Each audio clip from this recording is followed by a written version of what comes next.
Hello guys, how are you doing? My name is Winfred. Welcome to this Friday live podcast.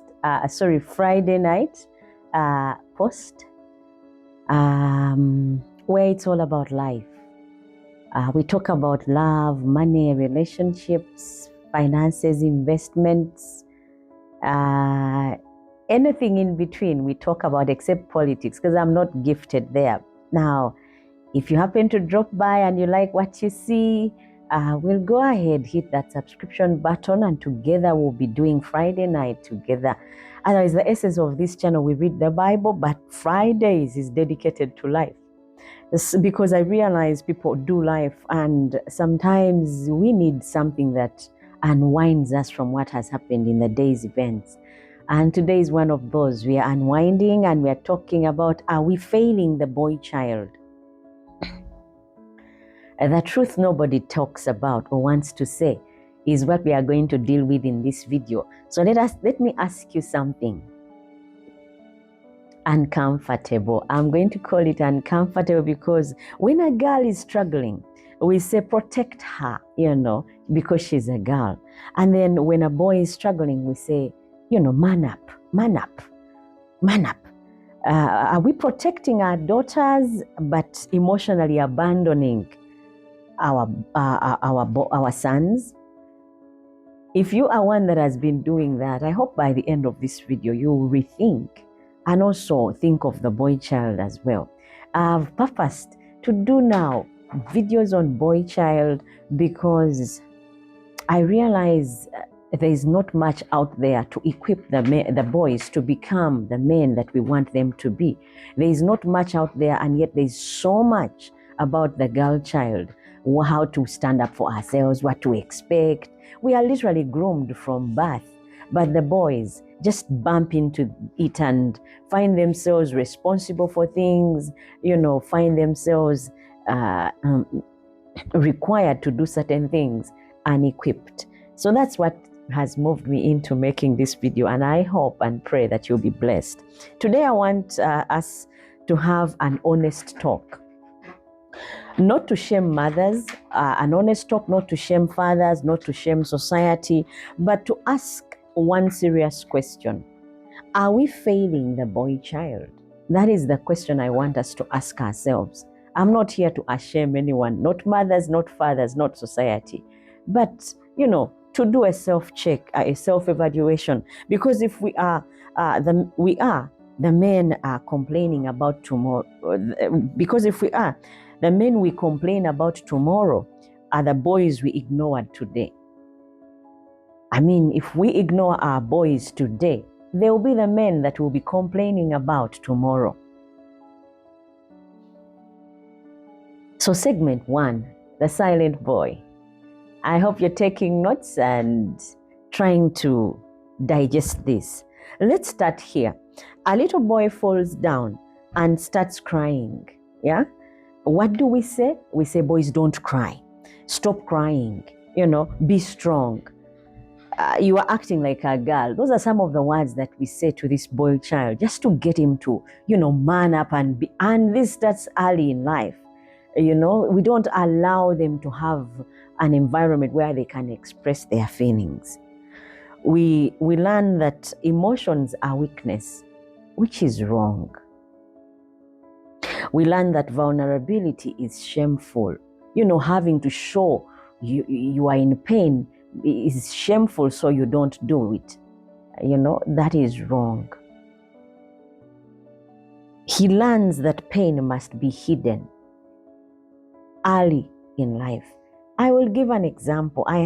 Many of you have been following my channel. You got to know that I lost a son, and I was a stillborn though. And now when we came from the hospital, my husband came with me to his parents' place, and they were excited about the news. So they were like, what is going on? And I told them, I was waiting on my husband to break it to them. But he said, oh, everything is okay. And he was standing up, and I said, no, mommy and daddy, he's lying. The baby is still.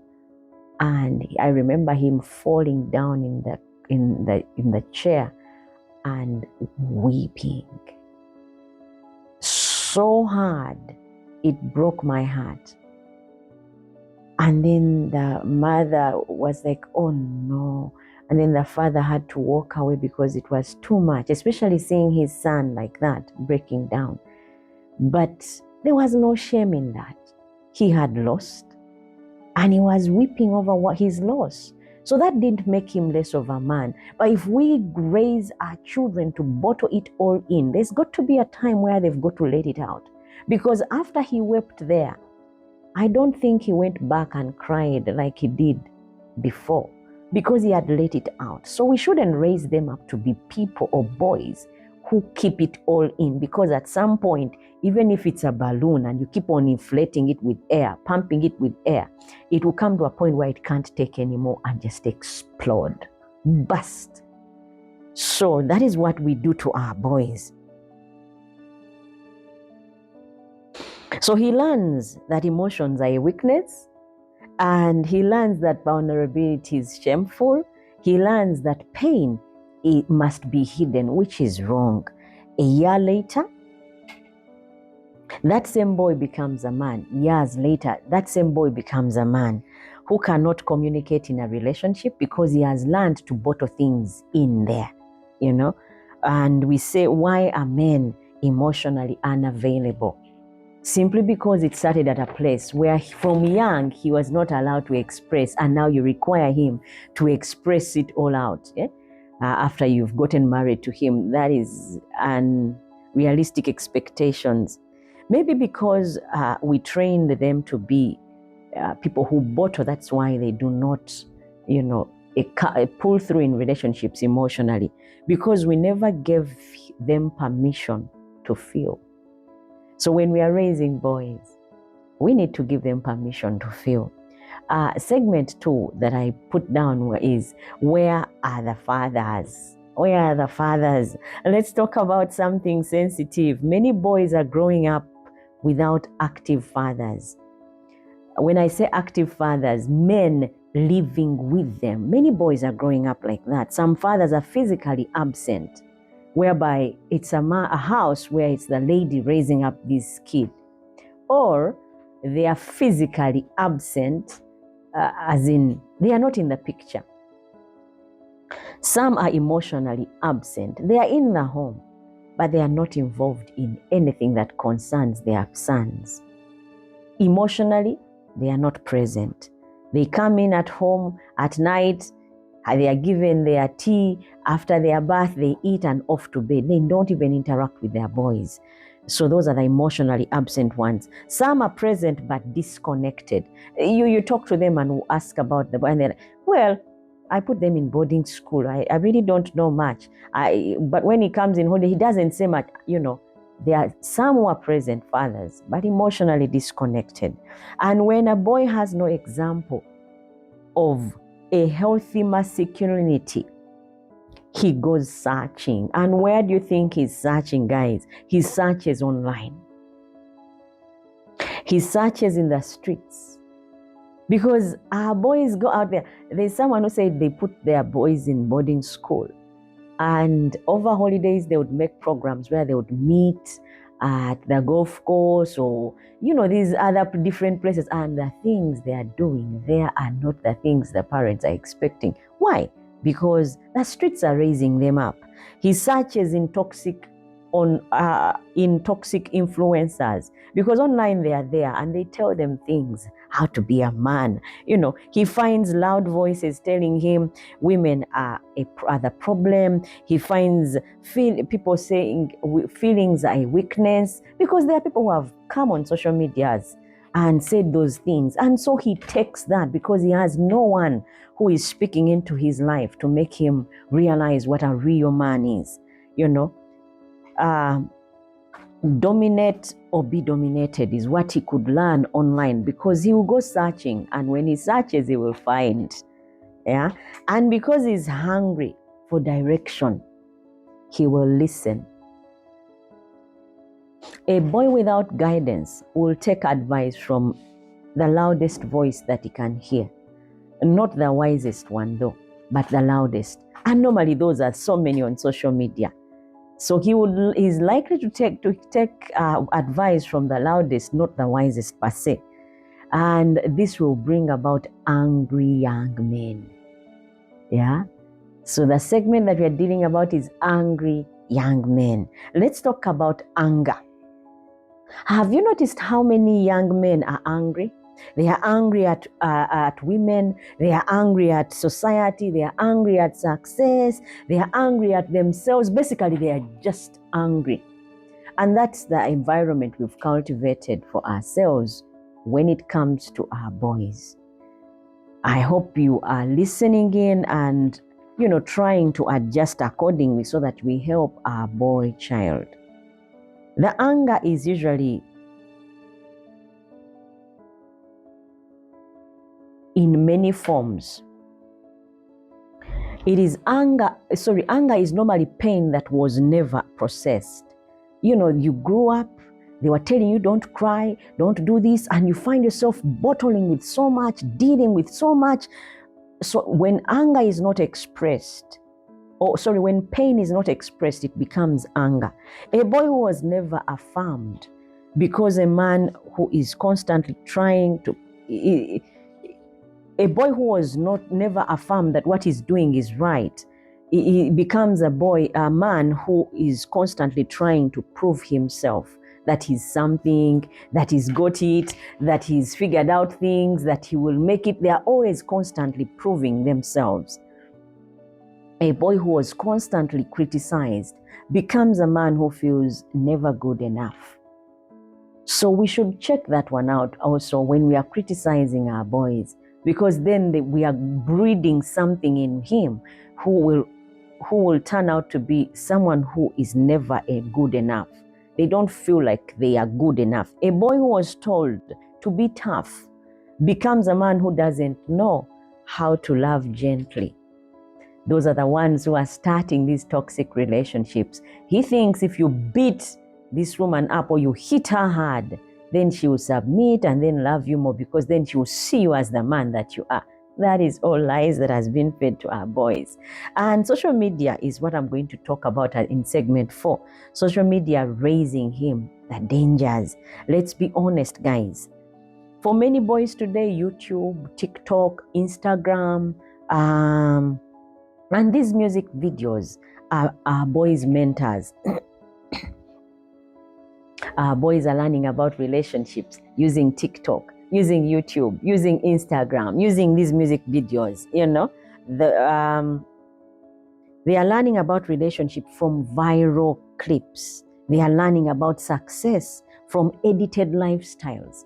They don't know that what they are seeing is not real. It has been edited.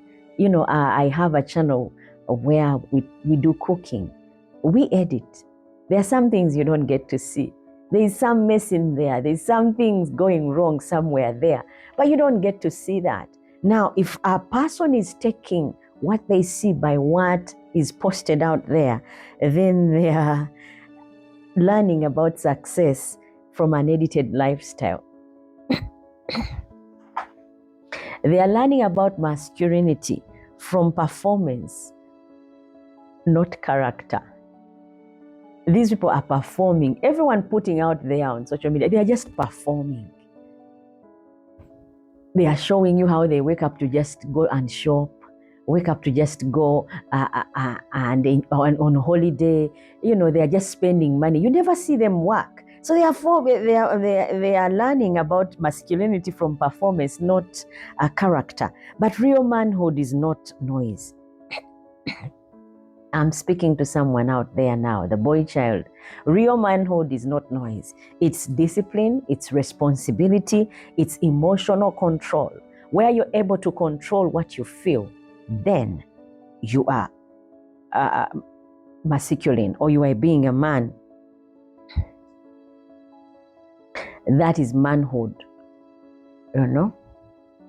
Emotional control, responsibility, where you're responsible for whatever it is that you put out there, where you are disciplined.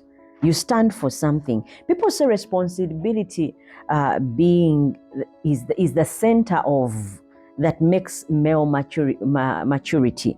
But responsibility must be taught. It must be modeled. it must be nurtured.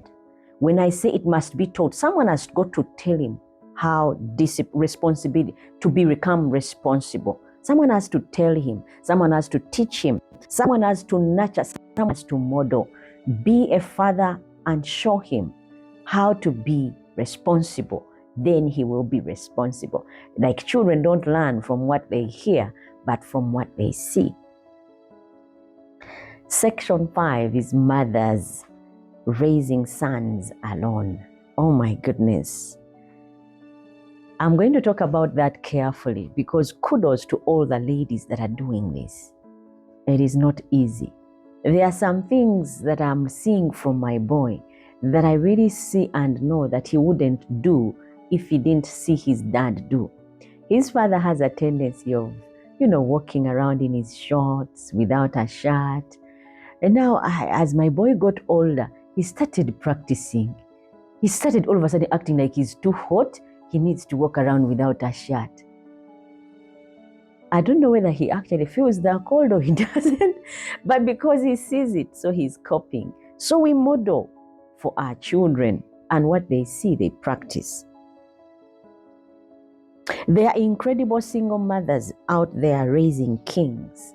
Let's respect that. There are those single mothers that are raising kids. It's not easy. There are things I tell my boy, and you see he's gauging. Just because they are coming from me, he doesn't take them serious. But when his father mentions something, he acts immediately because then he knows this is a man who has said this, and that means it must be true. There are sometimes you see he doubts what I say, but responds immediately when the father does. So kudos to the ladies that are raising kings on their own. They are doing a great job. But a mother cannot teach a boy how to become a man alone. She cannot. I mean, I've tried it. There are sometimes even where they grow up and feel like, what are you talking about? They feel stronger, they feel taller, they feel bigger. And whatever you're saying seems to be passing through this ear to another one and out. She cannot guide a boy on how to be a man. She can guide. A mother can guide. A mother can nurture. A mother can protect. But a boy needs a male mentorship. 2, he does need a male mentorship, someone from whom he learns how men behave, how to be a man. I remember one time we went to a wedding and we were given a table with another family, and there was a small boy about 13 by then who had sat with us. And when my husband crossed his legs, I noticed the boy crossed. When he put his hand on his chin like this, the boy was doing the same. Until I tapped my husband and said, you observe this boy. Everything you're doing, he's doing. I think he's looking for someone who will teach him how men behave. And then he started doing it intentionally to see whether what I had said was right. So when he sat, he put his hand on the chair that was next to, and the boy did the same. He started pulling at his beard like this. The boy started touching his chin. That is when we knew, really, boys at a certain age, they need a male mentorship, someone to look up to. He needs to see how a man handles, pressure. The boy needs to see how a man treats a woman, which a single mother cannot do. He needs how a man controls anger. When he sees another man in a state where there is confusion or there is anger, and he sees how you respond, that is what he picks. If he sees you walk away from situations like that would force you into doing something ridiculous, and you walk away, then he would learn, okay, so that's what you do. Also, he needs to see a man apologize. And he gets to know that men do actually apologize when they are wrong. If he never sees it, how will he become it? You just think about it. If he never sees it, how will he become it? So we need to, those single mothers need a male model to help them raise those boys. What are we teaching our boys? This is our segment 6. Are we teaching our boys accountability? Are we teaching our boys emotional intelligence? when I say accountability, explaining to them themselves about what has been entrusted with them. Emotional intelligence, where they can sense and be in sync with what is going on. Respect for women. Are we teaching our boys financial discipline? Are we teaching them spiritual grounding? Because all those are key things.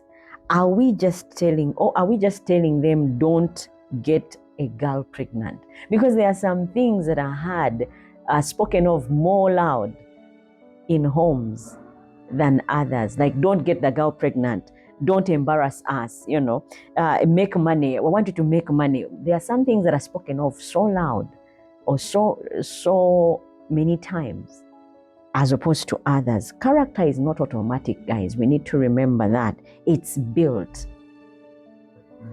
Just because you came from a pastor's house, you're a pastor's son, doesn't mean automatically your character is straight. No.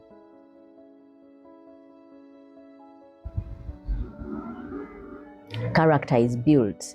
Character is built. But we are building character in our boys on... I just wanted us to find out, are we building character in our boys, or are we just reacting to their mistakes? Because if we are just reacting to their mistakes, then it's us waiting for them to mess up and then we correct them or we come in.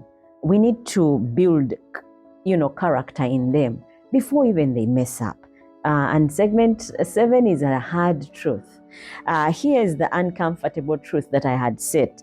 The emotionally distant husband, the irresponsible father, the aggressive partner was once a little boy.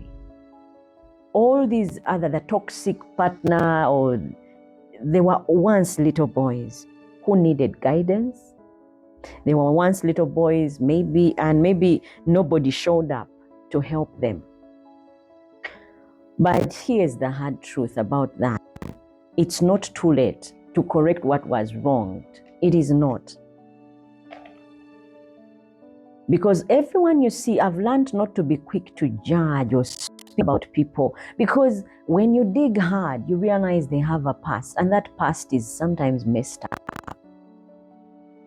You see someone who is now a player, like we call it in Uganda, but it's because he grew up in an environment where there was no stability, and that what he grew up seeing was his father, her fathering kids left, right, and center. And so he grew up thinking, okay, you're not tied to one person. You can play it here, left, right, and center. And so I've learned not to be quick to judge or speak about people, because everyone has a different past. Like an example, I didn't grow up with my father. And so when I got married, I didn't know how to be a good wife to my husband. I didn't know how to live with a man in the house, because I never had that growing up. I grew up, it's just me, my mom, and my siblings. So it was easier that way. And that scarred me in a way whereby I felt like at any slight mistake, I could live and do life alone, because I saw my mom do life without a man. So it made me independent in a way because of where I came from. Now, my husband came from a fully grounded home where there's a mother and father. And probably for him, he came with expectations. A wife is supposed to be like this, do this or the other. I didn't have any pictures painted, so I didn't know. Now, you can imagine those two people meeting and making life.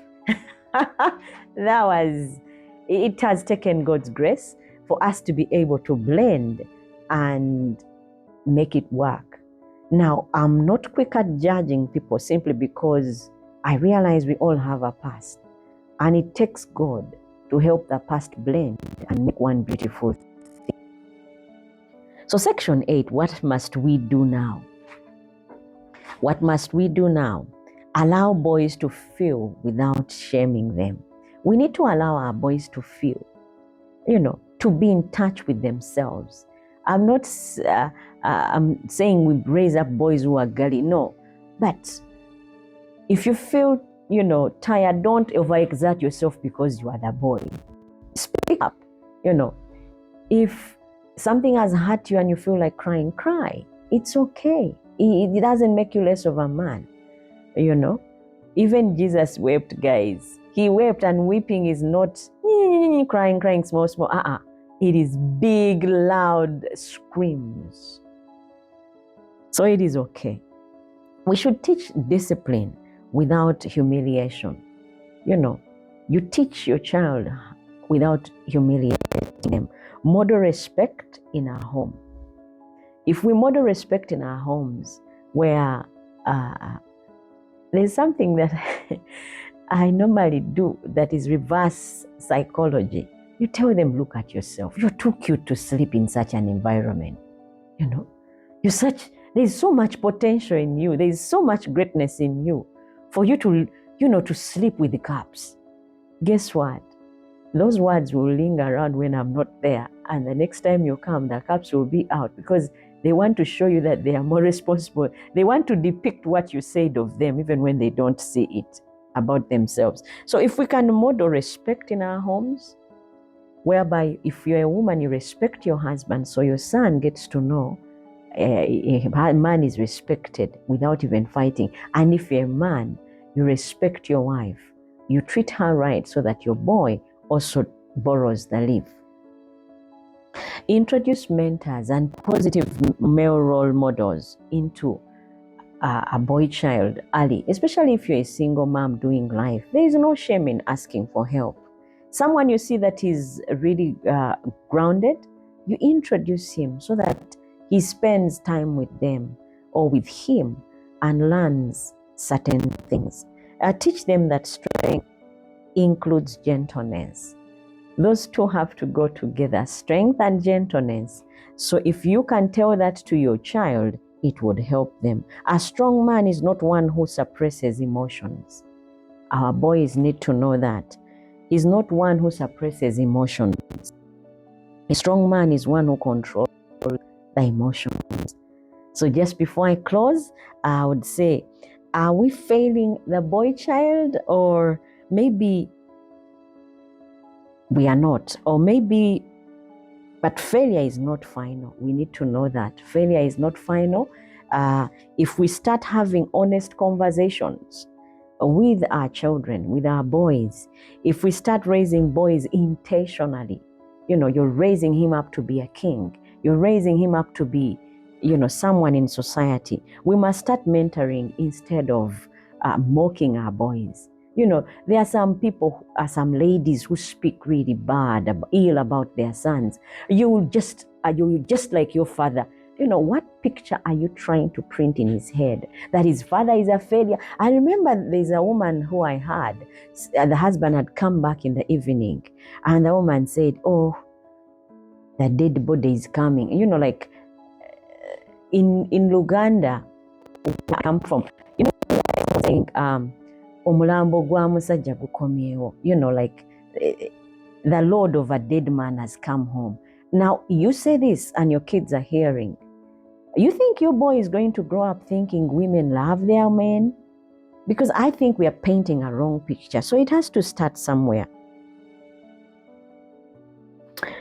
Then the future husbands, the future fathers, leaders will be different. Because if we purpose to start raising boys intentionally, or we start mentoring them instead of mocking them, or we start having honest conversations, there's a way we dismiss children and think they have no say, they have no opinions, they don't know nothing. Well, at some point they do, but not all the time. I remember my kids learning to talk. We never talked gibberish to them. No. We used to talk to them like, I would speak to a grown-up person. And by the time they are 2 years, they are speaking so well, they are off to school. Why? Because there was no gibberish at home. We were talking and dealing with them like grown-up people. So the way you dismiss, make them feel responsible by handing them some bit of responsibility, involving them in the planning. There's a time, there are many times we do things and one would wonder why. Like if there is any financial conversation, we sit and talk it over with all of them. From the 18-year-old to the 7-year-old, we sit and talk. And I don't know whether they realize we do that, but we do that so that they can know we need money, or they can know we don't have it, we need to get it, or to reduce on what they are asking for, because they know what is at hand, what is needed. So we do that, not because we don't have people to talk to, but because we want to involve them so they also know what is important from what is not. I'm not saying I'm the best parent. No, get me right. But I'm trying to learn, and learning doesn't stop. So if you're having children, these videos would help, because I learn and also try and pass it down to others so that others as well can, and we raise together a better generation. Because then the future of husbands, like I said, fathers, leaders, will be different. Because the boys you guide today, that boy you guide today is the younger, it could be your daughter's husband tomorrow. So we need to also put effort together. Let us not be like, oh, good enough, I don't have boys. Well, if we work together, you never know, that messed up boy could end up being your daughter's husband. But if we help each other, your daughter will find a good man waiting to marry, and would stop and cut down on all these other relationship crises that have risen up. If you agree that we must do better for our boys, you can comment, raise better men. Otherwise, guys, I've been your host, Winfred.